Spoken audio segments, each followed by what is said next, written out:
Okay, game number one. We got pepeMLady, everybody, with a bit of a wild draft going up against Team AA. Now, I gotta admit, they're not really called AA. They're called Akundela Academy, which is, first of all, quite long, and I'm also lazy, so I'm not gonna pronounce that. So we are gonna just simply turn them into the anonymous alcoholics right over here. So Team AA on the right side in red, and we got them with Lolliduff on Leoric. This is all Division 1, by the way. We got Baunia on Maiev, Vouch on Deckard Kane, Blank on Phoenix, apparently subbing in today, and Roysel on Johanna, whereas the Polish team on the left side is starting with Wilkie on Diva. We got Richo on Deathwing, IIR on Ophia, Dylan Lucio, and most importantly of all, the Gazlord getting played by Cesibos. It is Gazlord time. Off we go.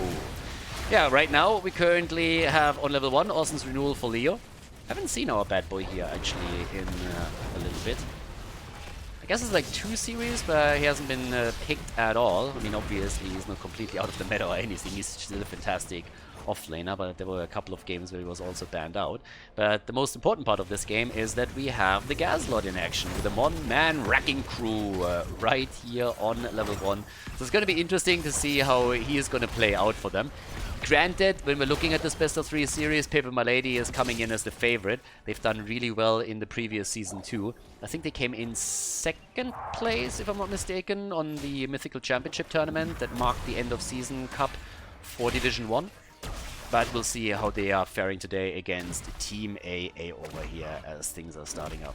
Because right now, we're having Gazlo just sitting in the middle and actually getting quite a bit of damage out against Jojo. He gets some assist as Maiev is now starting to join her too.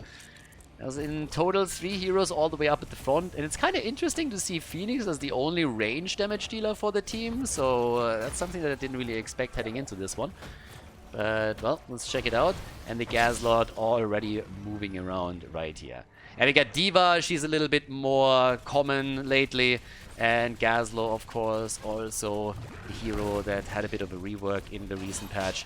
Doesn't really get played a whole lot regardless now, but definitely going to be interesting to see if teams experiment with him a little bit more, especially in Division 1, maybe even in higher level play. But with an early level 4 and so far not a single kill, we have the objective not quite announced just yet, but the rotation between the offlaners, which in this case is Deathwing and Leo, has still started. But of course, with both of the teams grabbing the turret, it's all of a sudden time for this one. And here comes the explosion, good zone out, and that's an item right there. Cesibos comes in on Gazlo and grabs it. Problem for Team AA was that they did not have their level 4 talent just yet, so it was a really solid rotation from pepeMLady, getting an early level 4, which helped them to take control over the spot. No problem for them. And that means we have an item advantage for the blue team as we're heading into objective number 1. Yeah, same time now, Gazlo dealing with the camp up here at the top side. Is already starting to laser away a little bit. And as it seems, they're a bit late here. The red team is just now making their way over to their own camp, so they're going to take this fairly late in comparison, which is going to maybe help them a bit with the push, but they're going to lose out on the early stages of the objective, I suppose. Gazlo by now also with the easy peasy dimensional ripper. I mean, just for the talent name alone, you got to go into this one. And here we go.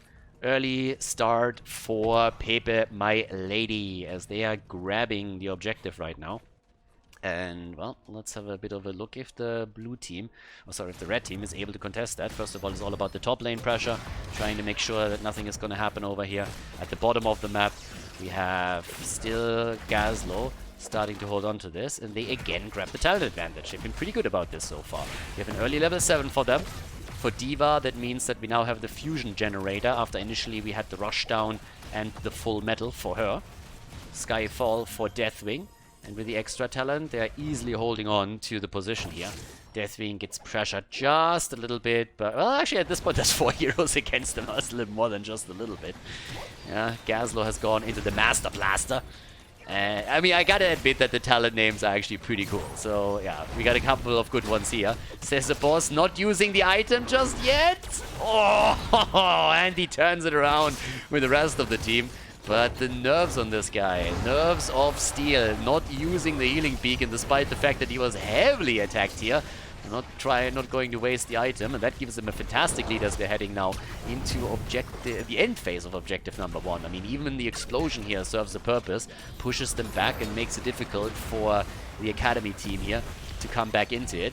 Ayaya on Orphea, the first one to enter the Protector as they grab it. Not a single kill in this game so far, but they're doing fairly well with objective control. pepeMLady, the Polish team, they have been around for a long time now, especially of course after the demise of HTC, and have been a consistent team to play in Division 1 as well, but also joined pretty much every single prize money tournament that we've seen in the time since, and had a couple of really good matches also against some of the top teams that they are matching into. Noteworthy in particular that during one of the big tournaments we had them even take out Washed Up in a best-of-1 series in the first round. Now they weren't really able to continue on that path, and Washed Up eventually was even able to make it through the losers bracket into the grand final, but still a pretty impressive feat here. Right now though, with the fountain taken out, that's pretty much what you want to accomplish with the first Protector, so good for them. And a little bit of a steal away down here at the bottom too, as item control is gonna be important. Well, I actually thought they were going for the steal, but they're not. So as the objective goes down, they already moved away from the camp. Could still take it now though. But Leo has already sniffed at least this one out and is now turning it against Cesibos and Richu, who starts to jump to the rest of the team. So not really the item sneak that I thought they would head for, as the Protector was about to go down. D.Va with a bunny hop as level 10 abilities are in. It's only a small advantage in experience, but it's there. And Gazlo with the Robo-Goblin. All right. Here we go. That's going to be fun. Yeah, we got Lidov having some real trouble now. Leo is in a lot of trouble, but he's still alive. The fight over the next healing beacon up at the top side, then again, is continuing. And this is a 4 versus 4 for now, but here's the explosion on D.Va again. Decent damage output, and they're stealing another item. And they are doing a fantastic job on the item control, but they might even get the first kill here, and Gazlo gets it. None other than the Lord himself comes in and takes the kill with the laser. Level 10 abilities for both teams now, but they are pushing this one deep with the bunny hop coming through and slowing them down right away. That's the end of Jojo. And Leo might also be in trouble here. D.Va on the move back. Leo escapes. But it seems like this... Oh, this fort takes down Lucio. Yes, it does. Nice. Lucio taken down. And right now, the fort obliterated. A level lead nearly for pepeMLady. And they are looking strong. Yeah, also at the bottom of the map now. We have them still pushing the lane out even further, and of course this is already preparing a little bit for objective number 3. Every single time, I mean, again, the objective spawns are static. You start in the middle, the second one spawns top, the third one at the bottom of the map, and then a second cycle starts up.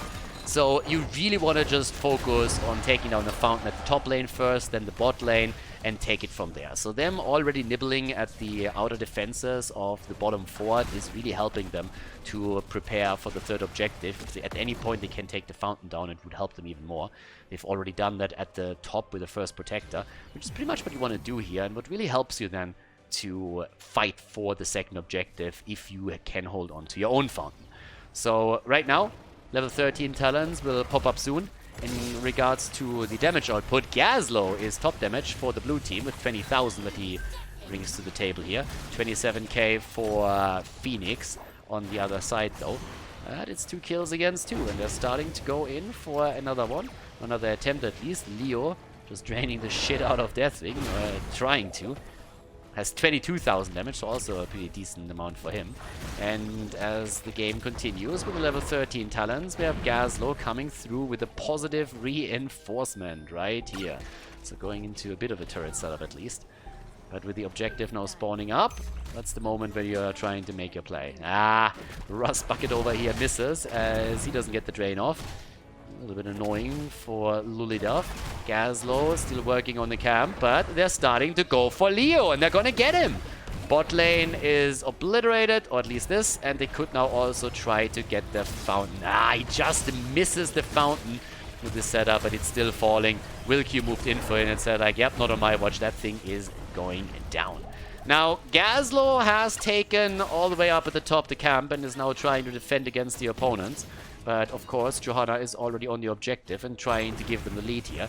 Level 13 talents are ready for both teams. But as you can tell, most of pepeMLady's players are trying for the fight at the bottom of the map. Here comes the Leo Entomb, but a nice counter action as Lucio comes in and drops the sound barrier, and they're trying to go for the kill here against Bonia. And that could be the end of Maiev, but first of all we see Orphea fall. Deathwing isn't looking too hot either, and they are getting pretty much crushed here. That's the end of D.Va.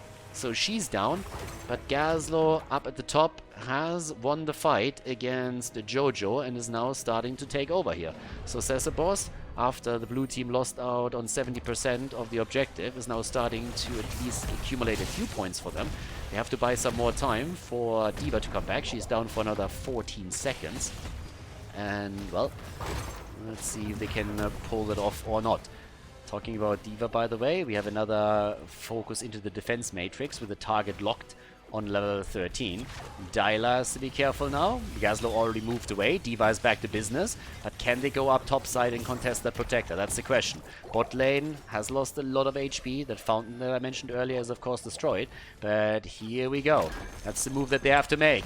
They're going for Fia. The Entomb is down. Where's the follow-up? It's not there just yet. Instead the combo attempt. But it gets shut down by the old man. Deckard Cain comes in with the interrupt, or at least attempts it, and is paying with his life for that.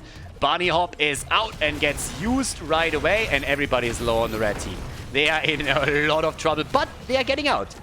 Problem, of course, is that they have to give us a position, and that pretty much is going to ensure the objective victory for pepeMLady. Can they fight back into this? 17 seconds on Deckard Cain? Unlikely, especially with level 16 so close for the blue team.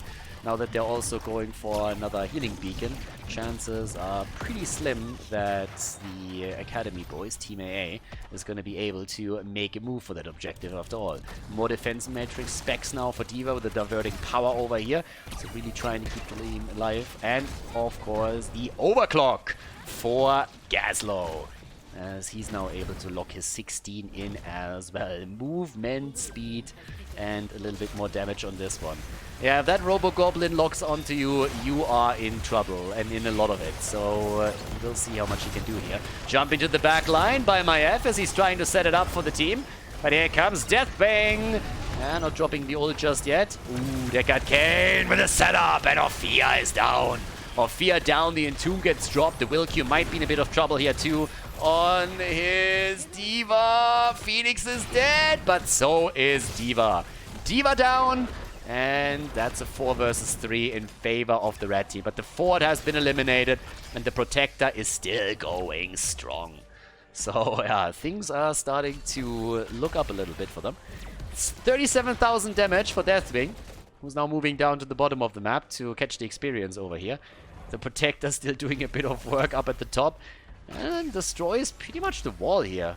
Honestly, if they are willing to stay a bit longer, they might get the second turret too, but they have to be careful. With only 13 seconds left, there's not a lot of time left, and they only have 30% too, so very likely to move away from this one. Problem is that down to the bottom of the map, Deathwing has free reign, at least for now, and he makes this look easy. Another miss! Leo missing these drains is really a problem for him. He has 32,000 damage, and a lot of this is, of course, coming from him draining Deathwing. By the way, it's still the best skin for that hero, no doubt. I mean, no questions asked. You can argue about the tint, but that skin is just absolutely fantastic. 7 kills to 5. And as we can see, Gazlo is still in control of at least 1 healing beacon. They have 2 in total. Not really a lot of items that had to be used in the past few fights for them. So they hold on to 3 items right now. And might be able to get a few more. It's not really a whole lot going on for the red team. They have 1 turret. That's all that they got right now. So at this point, we have them pushed back even further. It's at least even talents, so they have that going for them. But gotta be careful with this one here. All the forts, or most of them, are already down. The one at the bottom is the only one that's still standing.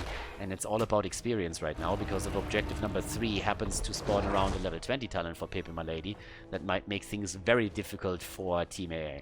But as I said before, they have done a pretty decent job not staying too far away. There's a drain, and, well, the problem is that the dragon can't fly. So he doesn't give a shit. That thing just moving out of this one saying like, yeah, I'm not gonna die to you, I'm sorry. I don't care what you're trying to pull off here, but I am not going to get dropped by the likes of you. That's not happening.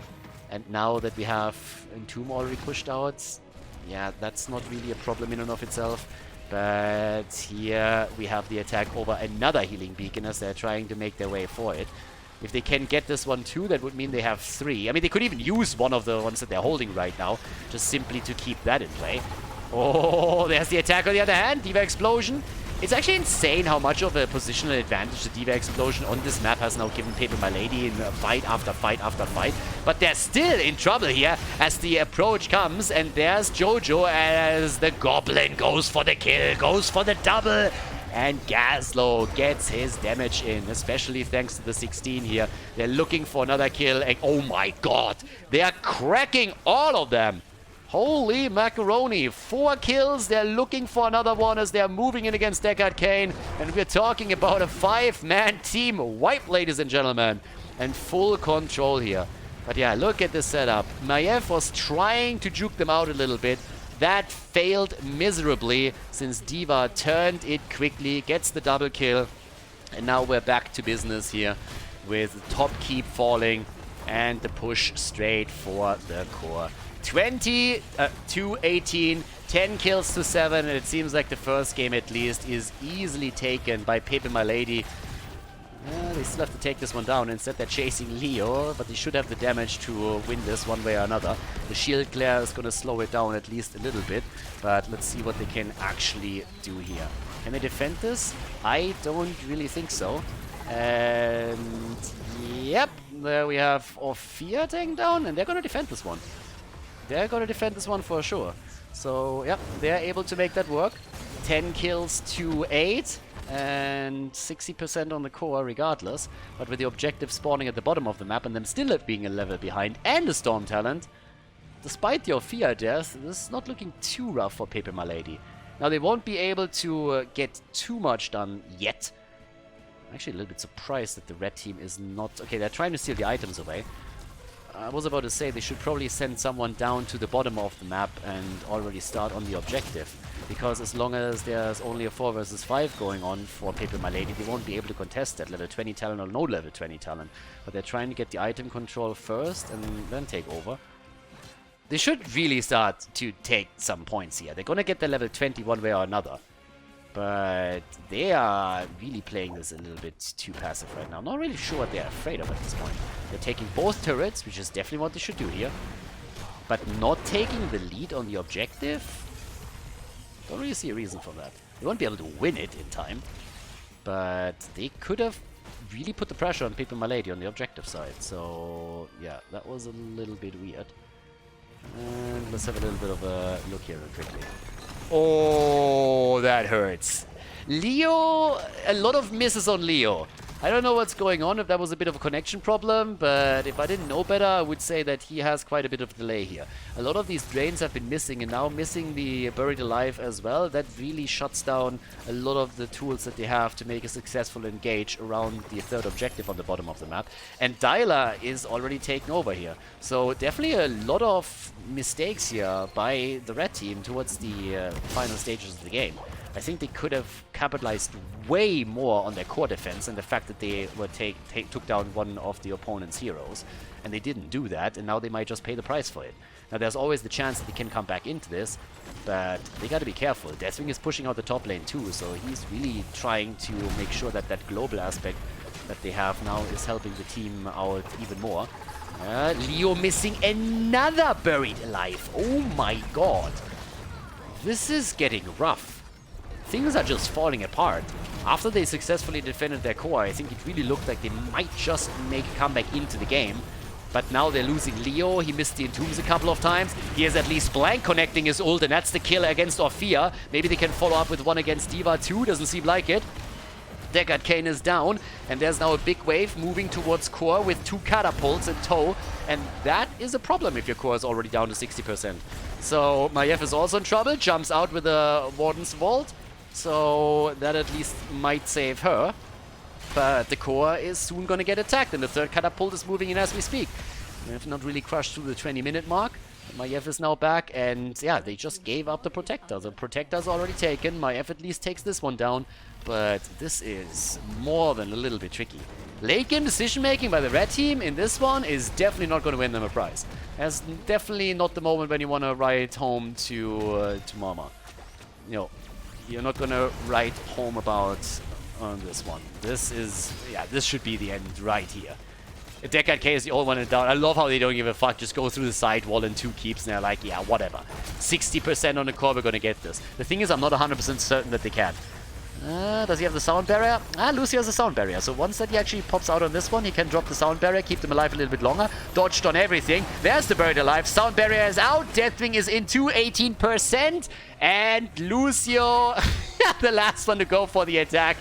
12% right here. Lucio dropping it down to 10. He gets the 9. Single digit. 8, 6, 5. Lucio falls with 5% on the core.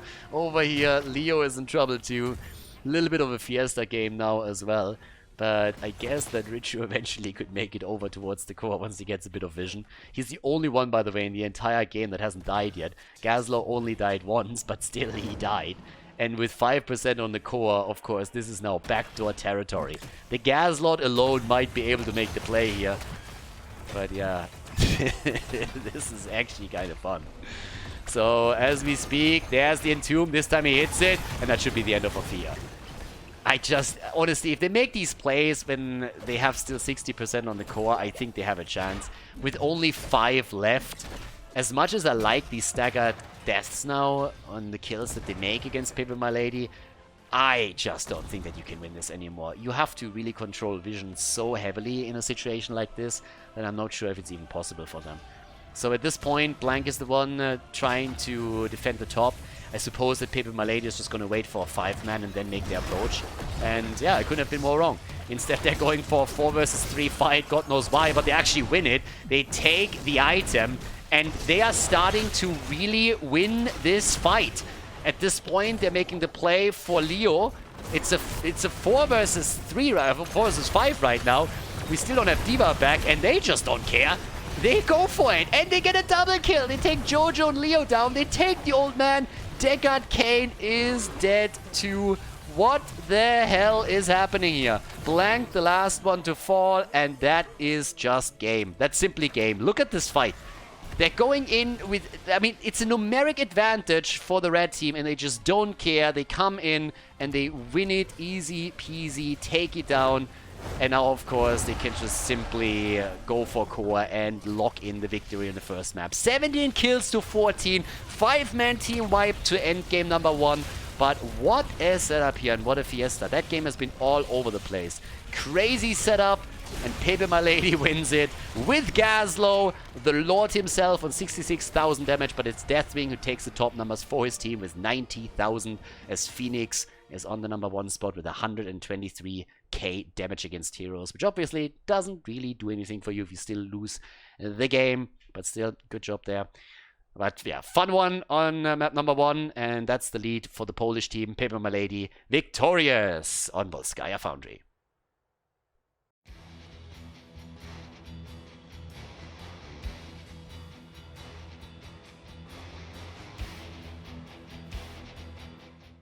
Game number 2. The Polish team is in the lead, and we're on Dragonshire, ladies. The will queue in this game on Rexa. On the left side of the map, we got Richu on ETC Ayaya. On Chromie. Dylon Lucio and Cesarboss is memeing it up a little bit, going straight into Nova. Player killer number 1, baby. On the right side of the map, Team AA.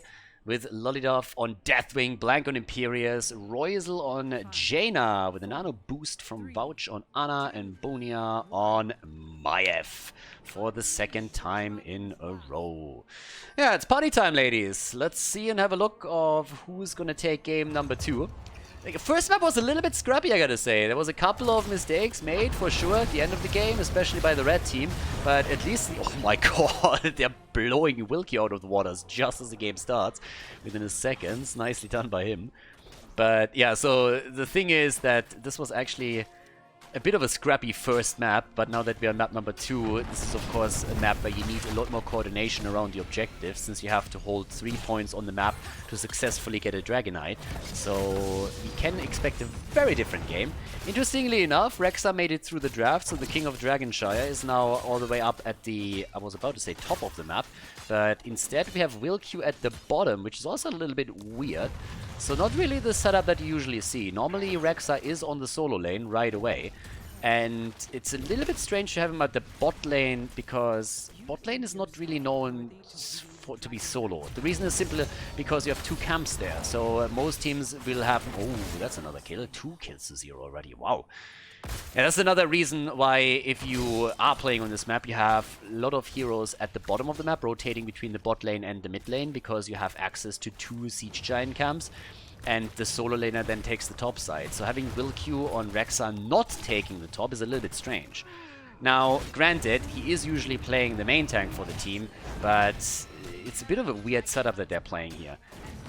Rexa is the best solo laner that you can get on this map, because he is pretty much the only hero that has full control over lane and objective on this map, and normally teams ban him out right away, and if they don't ban him, then they are trying to just go straight in with, let's say, a mobile hero, any kind of assassin that can really just like bridge gaps a little bit, put additional pressure onto Rexa by putting him into 2v1 situations, so that he has to play a little bit more passive. But since he can use Misha to control the space on the shrine itself, and at the same time get the lane experience, he is just the King of Dragonshire, hands down. So it's a little bit weird to see him not played at the top lane. A lot of the advantages that you have by drafting that hero, therefore, are kind of gone. So it's more than a bit strange. And especially against Deathwing, I mean, you've got to be careful against him, but the problem is still the same.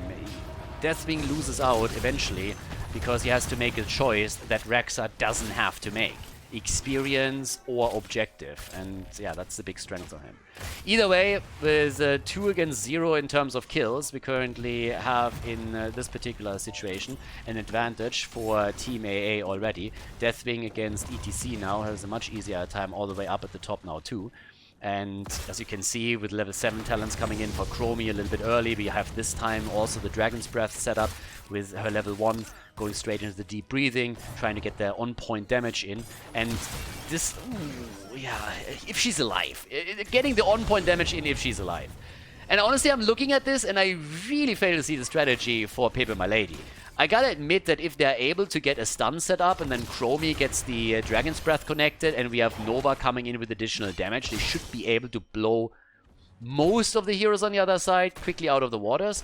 But this is a weird setup. Again, the lane distribution that they have doesn't really make too much sense.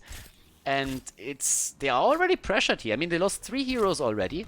And that's a 4th, as we have another kill against Nova. And they're also continuously under pressure on the objective, and even with the attempt to grab the shrine at the bottom, they weren't quick enough, couldn't really get it in time to deny the Dragonite to Team AA, and the red team is now able to move through the middle of the map and take this one down too. So this is really getting a little bit suspicious here, because I don't really see a world in which this doesn't want to help out. Guitar Hero on level 1, on level 7, the hammer on. Real different setup for ETC now too, not what you normally see in these situations. So this is really a little bit weird. And Nova is now starting to hunt the Dragonite down. I mean, for the ass kicking that ETC received there, so far without any consequence. There's at least some damage against Jaina, but even that doesn't lead to a kill, as it seems. Yeah, Nova's trying to connect a bit more damage towards the end there, but isn't able to put the final touches on that kill. So we have her on level 7 now, also with a perfect shot right there. 2 stacks on the baseline, at least for the time being. And Dyla is now in the middle of the map catching the rest of the experience. So after 5 minutes, let's recap a little bit. We currently have 4 kills against 0. The first Dragonite has been claimed by the red team and has allowed them to take a few of the towers down here in the middle. Generally speaking, the lane setup seems a bit odd for pepeMLady. They have Wilq as the main tank player on Rexa in this case, and ETC as the side laner, which normally then leads to ETC also going into a stage dive. And the level 7 choice, if you're trying to side lane with ETC, is usually not hammer on. I mean, most of the time it's all about echo paddle to give you a bit more damage and wave clear, so that you can play around that. But yeah, especially with that Nova pick, they're looking for kills and they haven't found any yet. If you're trying to draft a team for Nova, then the idea is that you're trying to get kills. And so far that hasn't really worked out. Chromie is of course also going to come in with even more burst damage, but all of this has not led to a single kill for the blue team, and they are level behind right now. Now, we have first and foremost the Wrath of Nigirius taken for Imperius, so that's already a bit of a deviation away. Ring of Frost in an attempt to get more burst damage out, and boom! That's a kill against Nova, that's a kill against Lucio, and Team AA has 6 kills to 0 at 1.5 level lead and is just crushing that bot lane. Their setup is a lot more powerful here. They have good heroes to put Jaina into a decent spot to drop all of the burst damage. Follow up with a Ring of Frost that up to this point she didn't even have to use. And now they are pressuring another wall, drop it easily, take down the fountain, which makes the bot lane so much more dangerous for anybody that is trying to control the bottom shrine. And Misha is getting a bit of an ass kicking there too. And all the way up at the top, Deathwing is making 2 heroes pretty unhappy. There's a stage dive onto the point as Richu is saying, guys, we have to fight for the bottom shrine to make sure that we're not losing out on another Dragonite here. So they're turning this into numeric advantage and try to possibly get their first kill over here. But with stage dive in, we also have the triple tap for Nova. Yeah, things are a little bit wild over here. So the blue team might be in the lead, but this draft has not really worked out the way that they were probably imagining it. At least for now, they're losing another hero. Nova is about to go down. Imperius gets the kill. Up at the top, at least Rexa and ETC are able to retake the shrine, so that delays a potential Dragonite even a little bit further. But again, Red Team is already busying themselves on the camps, and they can now push the bot lane even further and try and get that forward. And that shouldn't really be a big problem for them. They have the heroes already in position. Chromie can try and defend, but she alone won't be able to do a lot. Thankfully, she gets some assistance as Lucio and Rexa are moving in. Deathwing has taken the position again at the top against ETC, so they're sitting on their solo lane once more. But even that move against Jaina didn't really work out right now. So the camp is nearly taking the keep down on its own. Gladiator's Medallion gets used as Dialer is now starting to be a bit more aggressive around Maiev, but they can't force anything here. And again, 7 kills to 0. Let's take a look at the damage. You have Nova in the top damage numbers on 13,000, which is just nothing. I mean, there's pretty much only 1 hero, 2 heroes on the side of the red team that have less than that, and more or less all of them are having more damage than everybody else on the red team, on the blue team. Yeah, another Dragonite is taken now in the middle of the map as the fight down here is again turning against pepeMLady.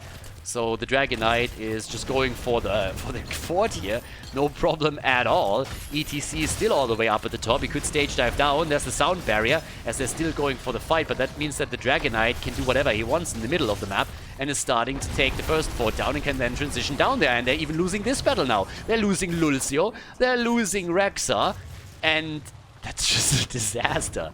9 kills to 0. And Lulidov flies in. The fort is down. Dragonite is sitting in the middle of the map. Jaina is taking another tower down. Could have maybe played this even a bit safer with the Dragonite and just buy more time and use the Dragon's Breath a little bit more to burn these waves down, but one way or another, that's 2 forts eliminated, the wall at the keep obliterated too, and this is getting ridiculous. I mean, this is getting absolutely ridiculous. pepeMLady is getting crushed over here. I mean, absolutely crushed. Ring! And that's another kill, isn't it? Yeah, of course it is. Down goes Rexa. Yep, the man with the mask eliminated once again, and yeah, this is starting to become real problematic. Chromie trying her best with the temporal loop, that didn't work out. ETC is dead as well. Jesus, what's going on here? It's honestly like pepeMLady took a little bit of a bet and said like, guys, let's see if we can win this game only playing with the mouse and just not using the keyboard. If that's really what's happening here, then I have an answer. It doesn't seem like that's really going to be the case, but holy hell. Either that or the red team just woke up after the first map. because they are now in the lead with 11 kills to 0, and they are crushing. They are in full control at this point. They have 2 level advantage. ETC stage dives down. No talent advantage though, so that's actually the chance for pepeMLady to come back into this. There's the triple tap. Yep, and shots are immediately getting sold by Ana, who might pay for this one. And yes, she does. Ana down, first kill for pepeMLady. pepeMLady gets the first kill here, and they might get more as they're trying to follow up on Jaina and Deathwing. Nisha wants to come in on this one, but can't. Here comes the Gladiator's Medallion to save Imperius, but he's not out of this one yet. He is pretty much trapped on the wrong side of the map, is trying to escape. They have vision on him, and he's actually going to make it out, isn't he? Yep, indeed he does. Actually, even Hearthstone's over here. Was expecting him to do exactly that. But yeah, Hearthstone's away. Nova doesn't find him either. So the first kill is finally in for pepeMLady. Can they do anything with it, though? They sent Nova topside. They want to get the shrine. They have already one down at the bottom. And now the question, can they go for the Dragon Knight and maybe come back here? If they get their 6.5 out of 10 moment in, they might just get that momentum that they need. It's comeback time, baby! They're still 2 levels behind. That also means they are a talent behind. Level 16 talents are ready, which gives us the Elementium plating right now.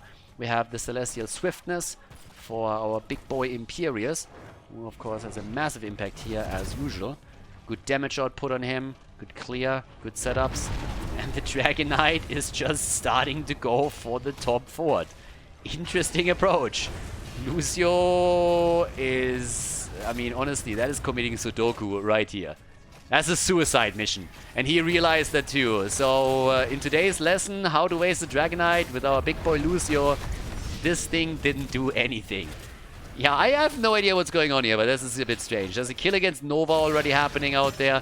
Now they're having the Wrath of the Anguirus as a delivery system to go for another kill. Ring and kill. ETC and Lucio are both down. That's 14 kills to 1. And holy shit. It really feels like there's a bet going on or something, because this is a completely different pepeMLady. Maybe they have some younger siblings and allowed them to take over mouse and keyboard, but this game is definitely not what we've witnessed on the first map. They are getting absolutely crushed. They keep down 12-13 minutes in, and if this continues, then we will see a third map here. There's a kill against Imperius, but that's totally worth it. Trading Imperius for the keep. Hell yeah, you're gonna do that. 13 minutes in. Yeah, there's a stage dive as they're starting to go for another move. And Nova!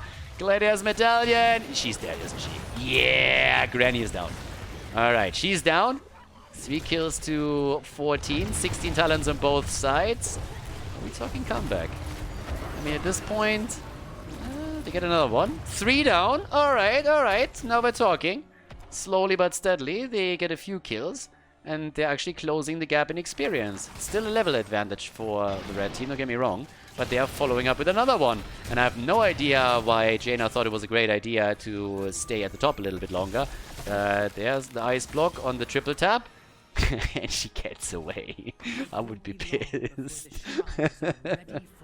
Yeah, ice blocks that, and ETC doesn't have his trade ready. What the fuck is this? Lucio is trying to solo a camp. Yeah, but no. Okay, so I'm not 100% certain what's going on here, but at least... I mean, Chromie is trying to help him out now. Okay, in a few minutes, I'm sure they're going to be able to take this one. In the meantime, ETC is sitting topside, trying to get the first temple. Yeah, Falstad is already sitting there. They took the camp, so that worked. But can they get another Dragon Knight? That's the question. Interestingly enough, the red team has finally made Maiev in the middle, but they waited way too long for this one too. So, yeah, this is getting a little bit awkward. There's at least a channel attempt. Nothing happening right here. Down to the bottom of the map, though. That could be... yeah. I was actually thinking they might be able to take the fort here, but I'm a little bit more hesitant now with the Siege Giant camp taken for the red team. It might just not work out. Then again, Blank is in trouble. Blank is in a lot of trouble. He might die here. If they can stagger that kill, that would be great. Cage comes down, though. Yeah, Maiev helping out with the defense here. But look at experience. All of a sudden, it's 18 versus 18. This camp topside is now pushing, so they gotta keep that in mind, too. Richu is having some trouble against Deathwing. Can push him back now. And for the time being at least, I mean, it's a 10-point difference in kills. It's 10 kills against, sorry, 14 kills against 4.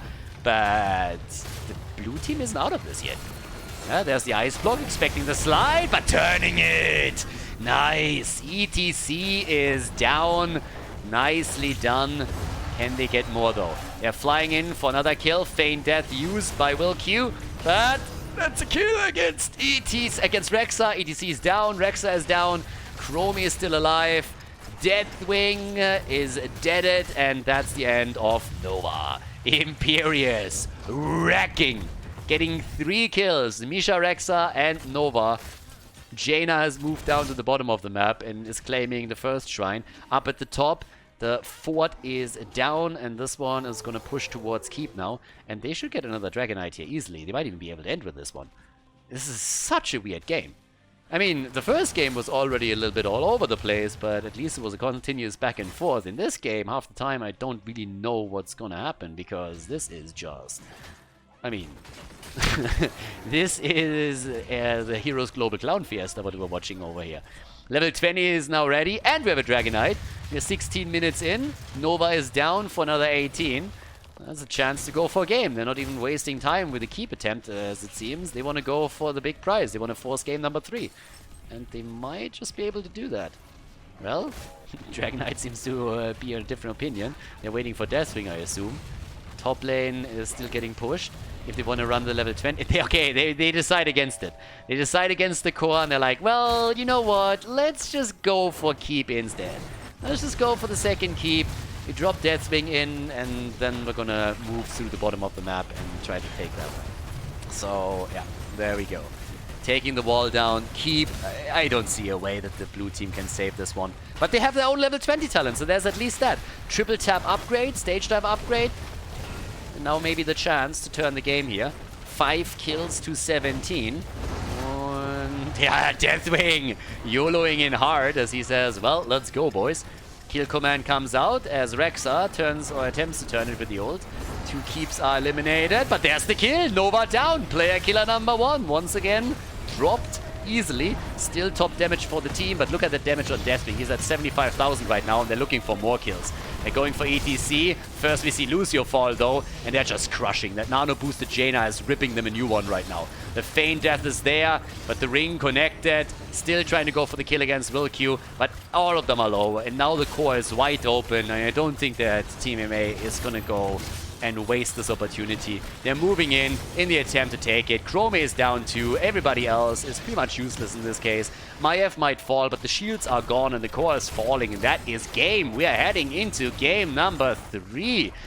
The red team successful in a very, very weird game on Dragonshire in this best of 3 series in Division 1, ladies and gentlemen.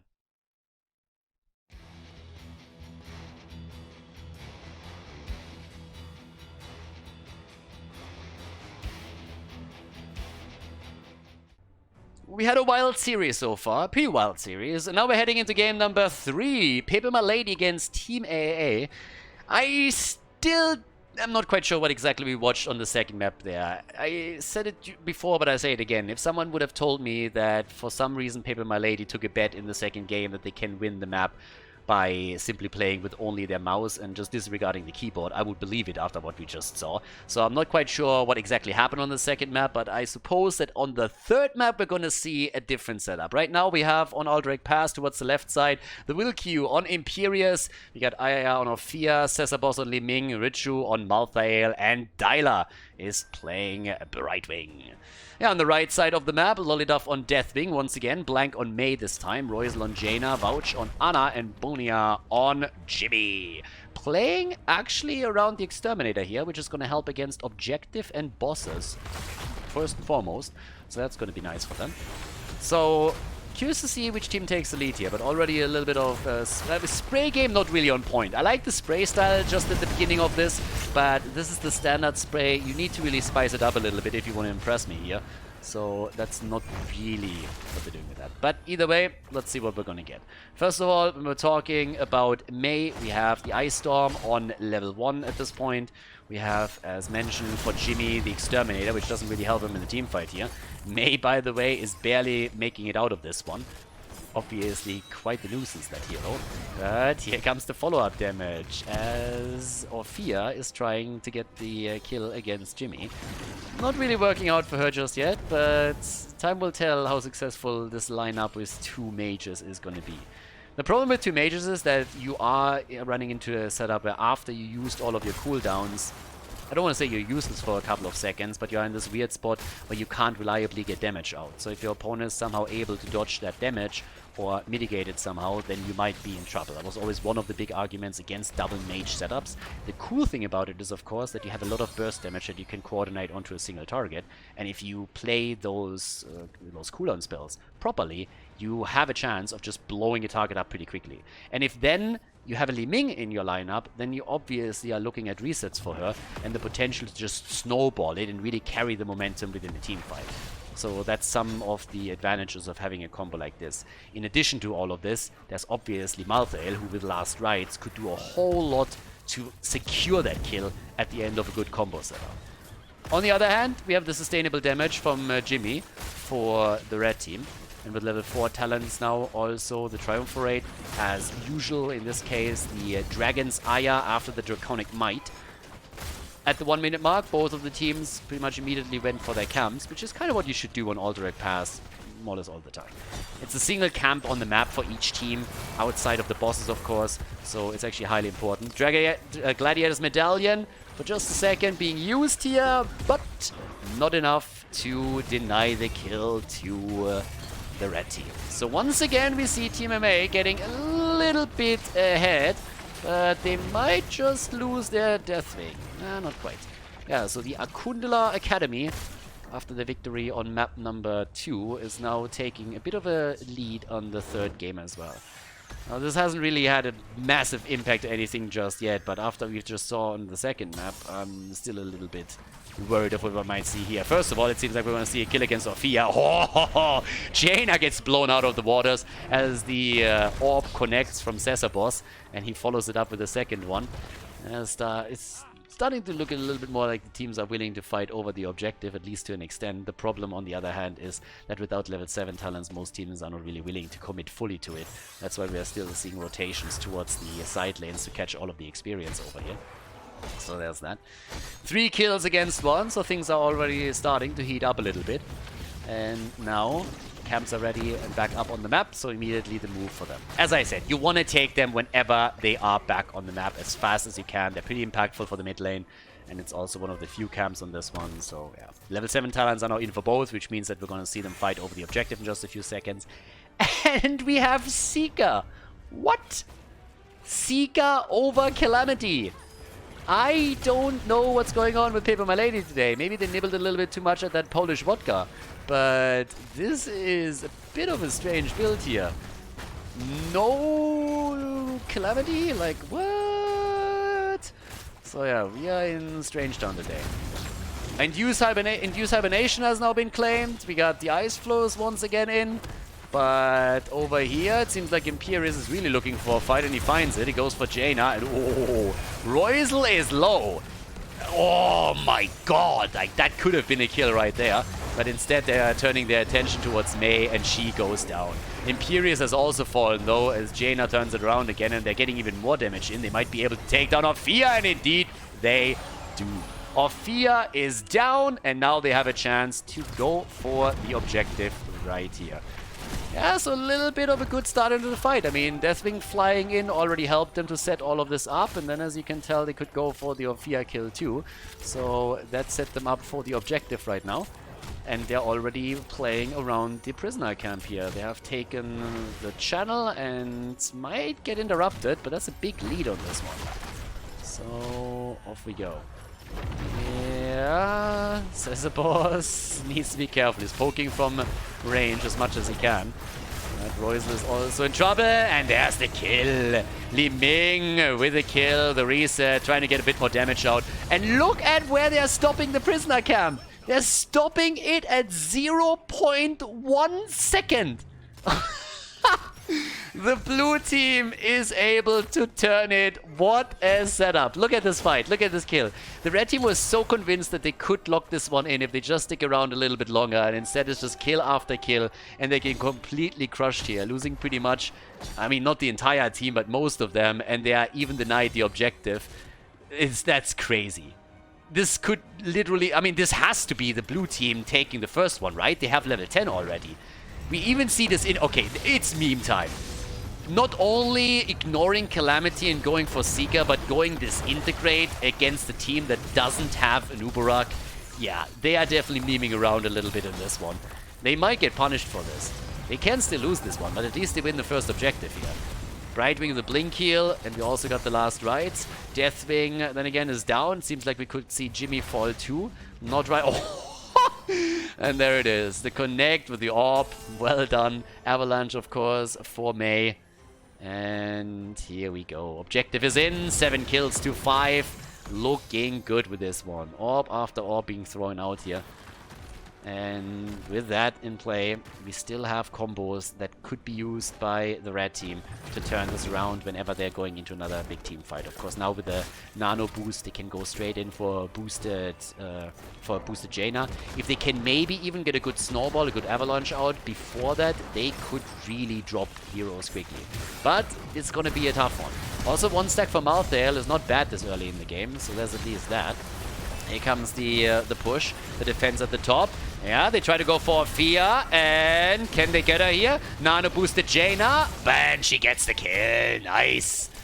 Now Fia is down, 6 kills to 7. And the objective has been destroyed. Lilith at the bottom of the map is still taking the last one out. Didn't lose a fort on the first objective, but still quite a bit of damage here. So, yeah, Bonia is in the meantime dealing with the mid lane, but all the way up at the top. They want to at least get the first fort here. So let's take a bit of a look at the damage. Obviously, with all of these orbs and resets that we are seeing for pepeMLady on Li Ming, we have her with 25,000 damage now at the top spot. Says the boss is barely getting away as the Jimmy flank is coming in. That could have been a kill, but Brightwing is doing what she can with the blink heals here. Running out of mana though. It's a fate that she shares with Li Ming. Oh my god. The save on Imperius. A little bit of a tickle laser as Disintegrate comes out again. But yeah, that's a bit of a meme to take. I mean, honestly, for everybody playing a bit of a lower level, Disintegrate is a talent you will never see in any serious game unless there's a Nubarak on the other side. Disintegrate pretty much hard counters Nubarak's Cocoon, because you will end up with a very positive cooldown trait and you can burn it down within a second. But outside of that, you're not going to see any serious plays around Disintegrate. It's all of Wave of Force. It's just a much more versatile talent. It gives a lot of utility to you and at the same time can set up beautiful kills. But now with the level 13 talents ready for pepeMLady, they're actually even committing to the top boss and start to go for this one too. So right now, there's the attack straight up for the boss, and it's going to be a boss trade. Down to the bottom of the map, they're trying to go for the counter boss move right now in an attempt to at least push this on both sides. Let's see if they can actually do that. Right now, what are we going to get? Boss at the top, boss at the bottom. The only question right now is, of course, can they do something maybe here over in the middle? Camp gets taken out by Imperius. He's not going to let this one slide. That's not going to work. And up to the top, Brightwing, of course, is already pushing through with this one a little bit as well. So yeah, they're making those plays too. Let's see if they can actually do anything with that here too. But off we go. Right now, still a little bit of a play. Let's see what else they can actually tell me this one. Is anything going to fall? Yeah, I don't really think that anybody is going to get an advantage to the boss just yet. We're still pretty much having them go through the motions, but the next objective is going to determine the fights. We have level 30 talents now on both sides, so there's that. And yeah, that's pretty much what we're seeing for now. Just waiting for the next team fight, trying to maybe use the position on the map a little bit to get something done here, but nothing too crazy. Top side, we have the red team going for the objective first. The blue team is saying, okay, we're going to take the fort at the bottom of the map before we do head over. They still have the lead in experience. It's not going to lead to a level 16 during this battle, but we even see glass cannon. I didn't even catch that. Yeah, he's going full meme at this point. I mean, honestly, he hasn't really been pressured much by the red team, and they're definitely going to try and keep him in the back line here. But if you weren't convinced that this is a bit of a meme setup after he went into this integrate and ignored Calamity, I mean, this is pretty much the last bit of proof that you need for that. Full-on miss on the Ophia ult, by the way. There's the nano boost, Li Ming firing away and getting the kill. Yeah, they're not getting close to her at all. But Deathwing is down now too. Would have died after flying into this one anyways, but he dies even before. And now they're so close to level 16. They're absolutely rocking this one now, of course. More shots are being fired. Another hit as Blank is about to go down. We have only 2 stacks on Malthael, which is a little bit surprising to me. At this rate, you would have expected him to get even more work done. And another kill as Imperius is able to take the life of Jimmy. And of course, now the entire map is more or less under control of pepeMLady. A 2-level lead, 5 kills ahead. They have their camp already claimed. They have Li Ming sitting in the middle of firing just one combo after another straight into the structures as the rest of the team is fighting for the objective. And yeah, if they make it to 20, we're going to see Archon. If they make it to 20, Boss is going to go all the way with this one. Going all the way. After the second map, it was already a little bit strange, but yes, this time the memes are even working for them. And yeah, down to the bottom of the map, Deathwing is forced to defend this and get the experience. They might be able to get level 16 at least for the defense of the objective, but I don't really think that they're going to willingly take a fight over this one here. By the way, again, just a super close call on the objective. Look how few seconds are missing for the red team to claim it. On the first one, it was 0.1. Now it's 2.5. Both times they were incredibly close for this one. But off we go. Here's the battle, here's the fight. Still no level 16. There's the ring. The nano boosted Jaina doing what she can. In the meantime, Jimmy nearly dying. Objective is taken. Blank is gonna fall to the damage over time. May has also died. That's 2 heroes down. A third one about to get dropped. Deathwing is going to be turned into Deadwing in just another second. Or is he? Yeah, he is. There it is. And now, of course, they can go straight up for keeps because Li Ming has whittled down the hit points on the keep in the middle already so much that this one is going to be a no-brainer. All the way up at the top with the next objective coming through here. They should be able to take this one down too, which means that the core is going to lose at least 2 armor shields in this encounter. And this is where we're heading in right now. Yeah, they go straight up for the middle. Might even be able to get another kill right here. Jaina coming back now. May on the way back too. They might be able to go for game. With a 3-level lead, they might actually be able to finish it right here, right now, and take this series with a 2-1. They're at least going to try and look for it. 16 talents are already on both sides, but this is not looking too good. With 2 keeps down and the armor shield's gone, even at the bottom of the map, we're now having a bit more pressure going. Li Ming is looking for another kill. Good trade on May, though, dodging out on at least that combo. But of course, that's a cooldown burn. 3 levels ahead still for the blue team. They go for the Deathwing kill, turning him to Deathwing once more. The ring is out, but Jaina is dead as well. At least the Ophia kill as Jimmy comes in and gets a kill for the team. Imperius is also about to fall, so they are able to hold on for a little bit. Well, actually, Imperius? Wait, what? Wilq gets away, doesn't even die. And another attempt by Boss to get the kills in. Has to teleport away here. As once more we see May trying to slow them down a little bit. But the core is of course going to regenerate the hit points. But they got close. And they are now so close to level 20 that we are going to have that next talent come up in just a few seconds. And I'm still waiting for the Archon at this point. So, yep, off we go. Look at that minimap. Look at that minimap. Everything destroyed and not a single fort eliminated on the blue team side. Red team has lost pretty much everything. And there's not a single fort down. They took some towers. That's the only thing that they got.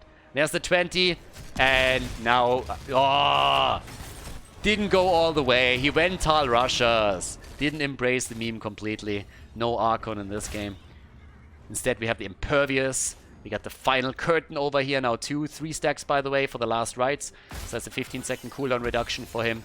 And they're already posturing around boss at the top side right now. Both teams, by the way, are. Blank is even sitting a little bit more off to the left. But they're sniffing them out. Yeah, here comes the Avalanche. Missing completely. So does the ring. Actually, ring connected with Ophia at least. But they lost a lot of cooldowns here for pretty much nothing. The quest completed for Jaina means that at least now she has an ice block. But the damage output against Deathwing nearly drops him again. Wilq was low but is able to walk out of the blizzard without any big problems. And they still don't have the level 20 talents. Again, guys, Reyna is down. Jimmy eliminated. Boss got the kill and is looking for another one. Lasering away. They're not putting enough pressure on him. They can't capitalize on the fact that he went into glass cannon. Yeah, toying with his food here a little bit and trying to go for additional kills. It's time to go for the hard carry move. 20 against 18, 17 kills against 7. They have to deal with the pushes towards the core now too, but the blue team has of course readjusted and moved topside to take the boss. And nobody's gonna stop them. They won't be able to. They have a 4 versus 5 against a team that has a talent advantage over them, a storm talent advantage nonetheless. And now they can simply go for the top lane push and try to end it all here. They are so far ahead. The 2 levels alone give them a stats advantage that is pretty significant. And then on top of that, you have of course the level 20 talent. They even go for the camp that is sitting right outside here. This is a disastrous situation for Team AA. They got a map win on map number 2, which was one of the more weirder maps that I've seen in the recent past. But map 3, pepeMLady, despite memeing around with a couple of the talent builds, is definitely going to go for the win here to decide the series in their favor. This is still Division 1 and obviously a bit of a discrepancy in the skill level between the teams here. Mei goes down, so does Orphea, but pepeMLady, they still want the points and the victory to establish themselves a little bit higher up in the rankings. Deathwing down, there's the end of Jaina, and this, ladies and gentlemen, is gonna be it. As Reyna falls, so do the hopes and dreams of Team AA. 5-man team wipe as they get swept off the map. And that's the 2-1 win for pepeMLady here in Division 1 of HeroesLounge.gg.